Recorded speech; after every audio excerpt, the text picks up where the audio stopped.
Om Swastiastu, salam dan bahagia. Perkenalkan, nama saya IKD Sudiarsane.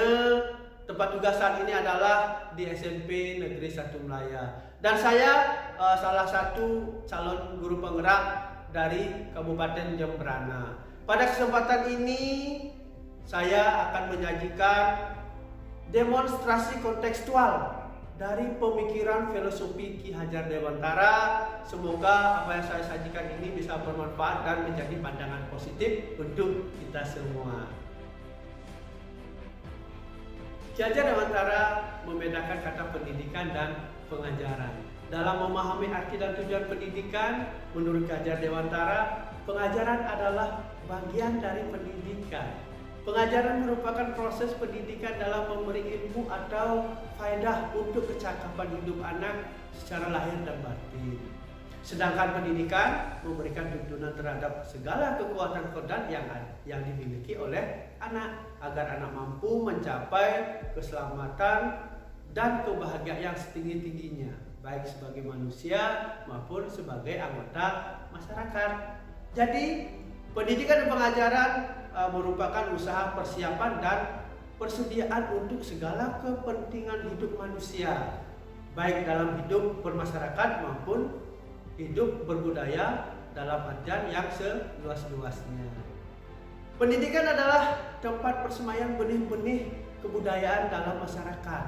Ki Hajar Dewantara memiliki keyakinan bahwa untuk menciptakan manusia Indonesia yang beradab, maka pendidikan menjadi salah satu kunci untuk mencapai. Pendidikan dapat menjadi ruang berlatih dan bertumbuhnya nilai-nilai kemanusiaan yang dapat diteruskan dan nantinya akan diwariskan. Dasar pendidikan menurut Ki Hajar Dewantara. Yang pertama adalah menuntun. Menuntun segala kodrat yang ada pada anak-anak agar mereka dapat mencapai keselamatan dan kebahagiaan yang setinggi-tingginya, baik sebagai manusia maupun sebagai anggota masyarakat. Nah, oleh sebab itu, kita sebagai pendidik hanya dapat menuntun tumbuh dan hidupnya kekuatan kodrat yang ada pada anak-anak, agar dapat memperbaiki laku hidup dan tumbuhnya kekuatan kodrat anak. Dalam menuntun laku dan pertumbuhan kodrat anak, Ki Hajar Dewantara mengibaratkan peran pendidikan seperti seorang petani. Anak-anak itu seperti biji tumbuhan yang disemai dan ditanam oleh pak petani di lahan yang sudah disediakan. Anak-anak itu bagaikan bulir-bulir jagung yang ditanam. Bila biji jagung ditempatkan di tanah yang subur dengan mendapatkan sinar matahari dan pengairan yang baik, maka meskipun biji jagung adalah bibit jagung yang kurang baik atau kurang berkualitas, dapat tumbuh dengan baik karena perhatian dan perawatan dari pak petani. Begitu juga sebaliknya, meskipun biji jagung yang disemai adalah bibit berkualitas yang baik, namun tumbuh di lahan yang gersang dan tidak mendapatkan pengairan dan cahaya matahari serta tangan dingin dari pak petani, maka biji jagung itu mungkin tumbuh, tetapi tidak akan optimal. Dalam proses menuntun, anak diberikan kebebasan, namun pendidikan sebagai pamong dalam memberikan tuntunan dan arahan agar anak tidak kehilangan arah dan membahayakan dirinya. Seorang pamong dapat memberikan tuntunan agar anak menemukan kemerdekaannya di dalam belajar. Dasar yang kedua adalah budi pekerti. Menurut Ki Hajar Dewantara, budi pekerti atau watak atau karakter merupakan perpaduan antara gerak pikir, perasaan dan kehendak atau kemauan sehingga menimbulkan sebuah tenaga. Budi pekerti juga dapat diartikan sebagai perpaduan antara cipta, rasa, dan karsa.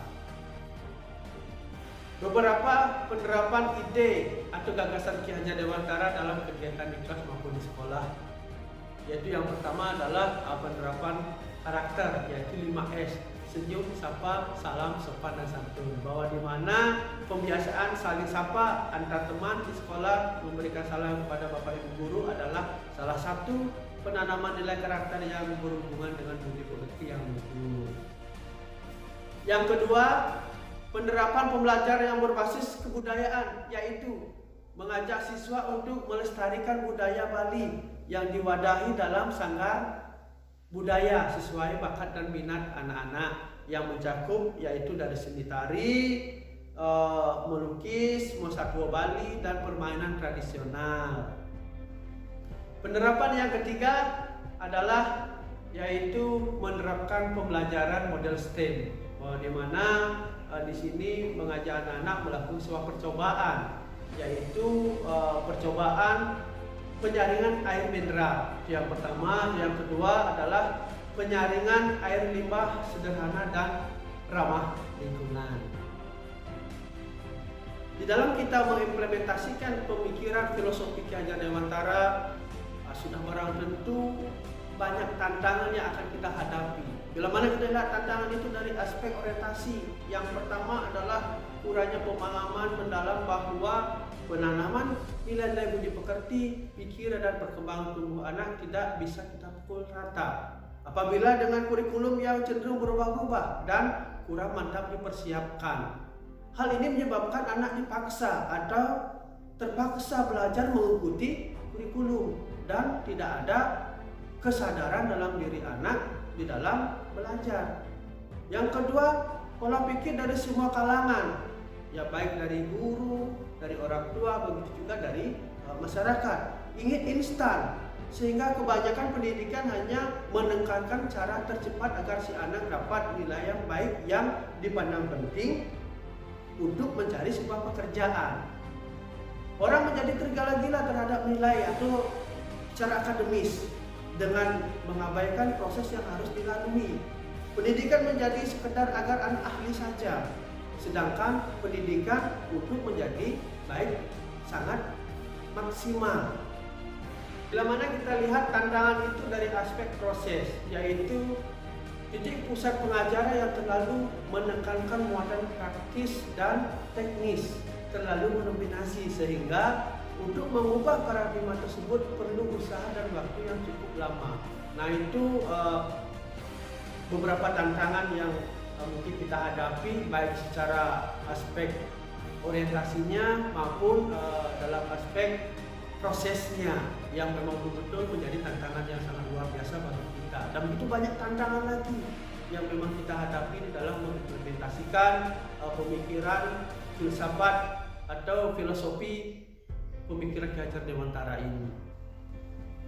Untuk menjawab semua tantangan tersebut, langkah yang diambil oleh pemerintah khususnya Kemendikbudristek sudah tepat dan menerapkan pembelajaran yang berfokus pada anak dengan mengarah pada merdeka belajar yang berlandaskan pemikiran filosofi Ki Hajar Dewantara. Kurikulum pendidikan yang menekankan fungsi pendidikan sebagai pamong dan among, di mana tugas guru, orang tua untuk merawat, menuntun dan menumbuh kembangkan potensinya yang dimiliki oleh anak.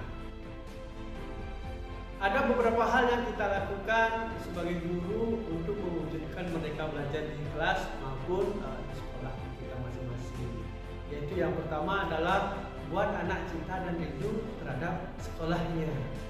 Dan yang kedua, sinergikan pembelajaran dengan permainan, utamanya adalah permainan lokal atau kearifan lokal yang ada di lingkungan kita. Yang ketiga, jangan paksakan anak untuk mengerti dalam pembelajaran kita, karena setiap anak mempunyai potensi, bakat, dan minat yang berbeda-beda. Terus yang keempat, kreasikan cara belajar dengan memberikan ice break atau beri lagu-lagu yang kita ubah sesuai dengan materi yang kita berikan. Itu yang kelima adalah di dalam kita mengevaluasi, kita bisa menggunakan jenis-jenis permainan sehingga kelihatan sangat menarik sekali. Nah, terus yang keenam, yang terakhir adalah pembelajaran berbasis STEAM atau TPACK agar siswa lebih aktif dan mandiri di dalam mengikuti pembelajaran yang kita berikan. Nah, maka dari itu saya yakin mereka belajar ini akan terwujud dengan baik di sekolah yang kita cintai. Itu demonstrasi kontekstual dari pemikiran filosofi Ki Hajar Dewantara yang bisa saya sajikan. Semoga bisa memberikan sebuah pandangan positif buat kita semua untuk mewujudkan merdeka belajar. Salam guru penggerak, guru bergerak, Indonesia maju. Terima kasih. Om Santi Santi Santi Om.